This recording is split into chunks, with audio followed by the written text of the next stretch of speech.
Hey, bonjour tout le monde, c'est Marc Proulx. Marc Proulx de la pédagogie du cœur. Ici, on est à TEDx Ville-Marie, deuxième édition. On est en 2025. Aujourd'hui, on est le 25 janvier 2025. Je suis en compagnie, d'abord, d'Alexandra Coutelet. Bonjour, Alexandra. Bonjour, Marc. Et Alexandra, c'est la geek de service. Et pourquoi on est ensemble au même micro aujourd'hui? Parce que la gang de Balado Pédago, cette superbe aventure qui a démarré à la COPS l'année passée, on est partenaire cette année avec la gang de TEDx Ville-Marie. On est très content d'être là et on va avoir plein d'invités. Et on commence ça en beauté avec Christian Leblanc. Bonjour, Christian. Salut, Marc. Christian, d'abord, toujours à la direction des services pédagogiques du côté de la FEEP. Toujours. La FEEP étant... le monde de l'éducation, on est bon en acronyme. Hein? Oui, on est bon là-dedans. Dans la FEEP, la Fédération des établissements d'enseignement privé. Super. Et donc, aujourd'hui, je voulais te recevoir comme représentant de la FEEP, mais tu es aussi un des membres du comité organisateur de TEDx Ville-Marie. Exactement, je suis sur le comité aviseur. Écoute, j'ai eu la piqûre l'an passé, j'ai eu la chance d'être conférencier à la première édition du TEDx l'année passée, où c'était vraiment prévoir l'imprévisible, le thème de l'année passée. Oui. Et je peux pas faire autrement que demander, dire qu'est-ce que je peux faire cette année pour cette deuxième édition. Donc, je suis sur le comité aviseur et j'ai eu la chance de les gens qu'on va entendre sur scène aujourd'hui. Oui. Je les ai lus, je les ai écoutés. On en a parlé, on a dû avoir la tâche très difficile de dire qui seront nos 12, 13, 14 conférenciers pour la journée d'aujourd'hui. Écoute, les choix ont été déchirants. Les choix ont été déchirants, mais tu sais, y a-tu plus beau cadeau qu'avoir des choix déchirants à faire que pas avoir des choix? Quand il y a trop de qualité puis qu'il faut couper, c'est un beau problème. Exact, oui, c'est un très beau problème. Donc, on était une belle gang pour avoir ces discussions-là. Là. Puis si je te ramène un an en arrière, Christian, toi, tu as été, pour TEDx Ville-Marie Ed, non seulement tu étais un des conférenciers, mais tu es celui qui a ouvert le bal. Tu es le premier à avoir mis les deux pieds dans le rond rouge. Là. Oui, le fameux rond rouge. C'est comme le logo dans un vestiaire sportif. On n'y touche pas tant qu'on ne fait pas une conférence. Écoute, pour l'anecdote, Marc et Alexandra, moi, j'ai su 2 semaines, même 1 semaine avant que j'allais ouvrir le TEDx l'année passée, parce que c'est pas moi qui devais l'ouvrir. Ah non? Et ça, c'est une exclusivité Balado Pédago. Hey, on vient d'apprendre quelque chose voilà. en flamme. Merci, Christian. Je savais que c'était notre premier invité de la journée en plus. Donc, ça punch, voilà. Être le premier, c'est... Être le premier, écoute. T'as appris ça 2 semaines avant. Ah oui, parce que la personne qui devait ouvrir le TEDx l'année passée a eu un très vilain virus et n'a pas pu se présenter au TEDx. Donc, l'organisateur, Federico, m'a appelé et dit « Est-ce que tu ouvrirais le TEDx? » Écoute, j'y ai pensé quand même 2-3 secondes. J'ai dit oui, me connaissant, on va plonger. C'est beaucoup de nervosité, puis c'était très enivrant, mais c'est en même temps une très belle posture parce qu'on veut donner le ton. Oui. Et après ça, on fait quoi? On va dans la salle. Après, tu fais partie des spectateurs. Exactement, tu profites de la journée. Ah, c'est génial. Et donc, toi, tu sais comment ils se sentent, là? Oui, j'étais en coulisses tantôt avec eux autres. Il est un peu passé midi, ça va commencer en début d'après-midi, aux alentours de 13h, 13h30. Mm-hmm. Donc, tu sais comment ils se sentent. Tu les as vus, la gang? Oui, j'arrive des coulisses. Il y a tellement une belle énergie, Et je suis allé rencontrer la personne qui va ouvrir justement le TEDx aujourd'hui. On regarde cette surprise-là, puis je suis allé le voir, puis j'ai dit, un peu pour partager l'expérience que j'avais eue, puis j'ai dit, vraiment là, sens-toi choyé, prends la pression de façon très raisonnable, mais profite de cette journée-là. Puis je suis allé voir toute la tournée. Écoute, tu sais, un TEDx, là, on écoute des TED sur YouTube, on écoute mais je trouve que le TEDx Ville-Marie ED, la présence, oui, de gens d'expérience du monde de l'éducation, mais il y a autant de jeunes que d'adultes. On va entendre des jeunes de partout venir nous parler de leur vision de l'éducation, de leur vision de c'est quoi transgresser des frontières, parce que c'est le thème de cette année. Et comme adulte, on ne pourra pas faire autrement que grandir de cette journée-là. Je vais nommer, Marc, une conférencière de l'année passée au TEDx qui venait du Nouveau-Brunswick, dont malheureusement j'ai oublié le nom, mais elle nous a dit « Arrêtez de parler de nous sans nous ».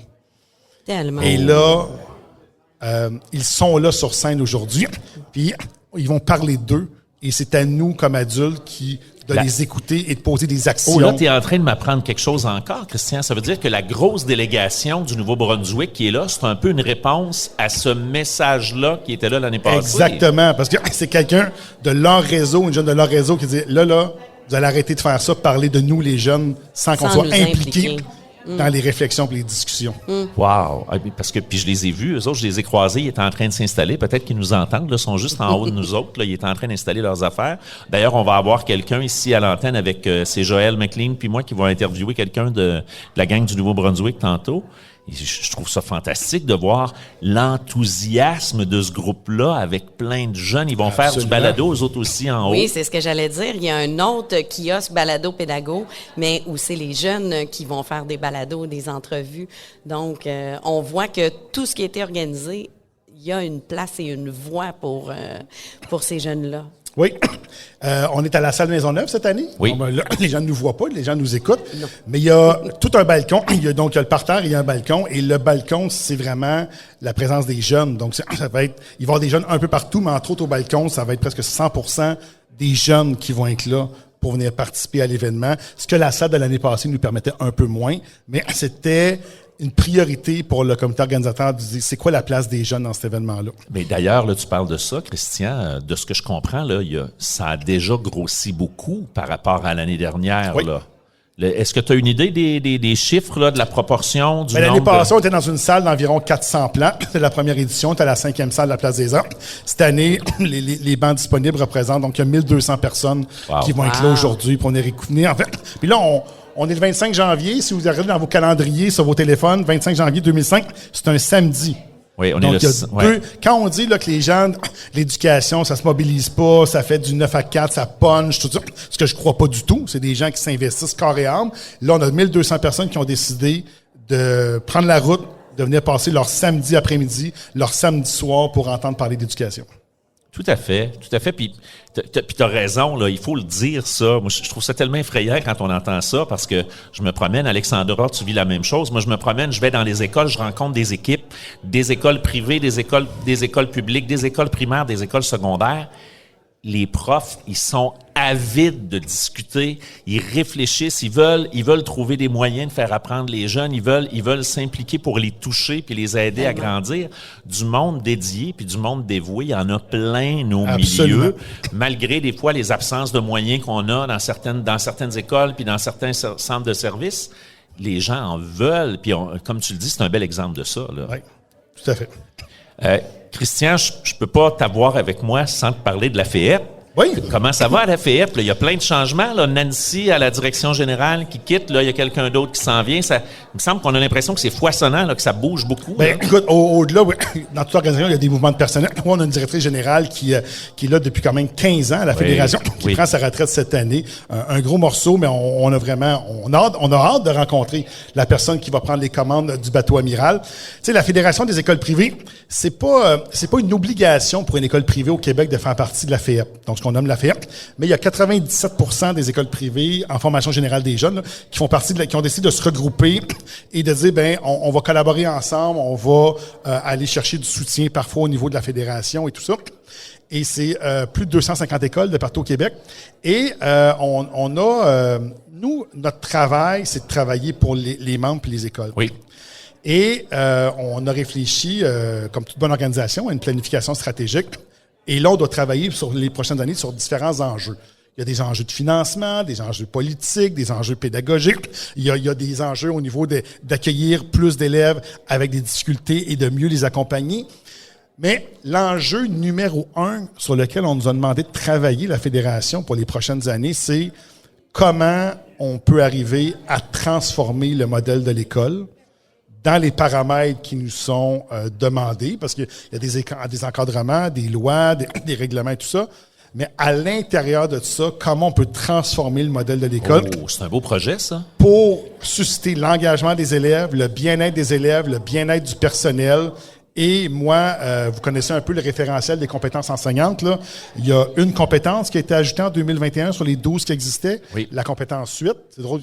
Ils ont ajouté une 13e compétence, mais c'est la 8, qui est comment soutenir le plaisir d'apprendre. Et toutes les formations qu'on fait, les accompagnements avec les directions, les enseignants, les CP, le personnel de soutien au niveau de la fédération, s'il y a une chose qu'on met de l'avant, dire, OK, ce qu'on est en train de faire, est-ce que ça nous aide à soutenir le plaisir d'apprendre pour les élèves?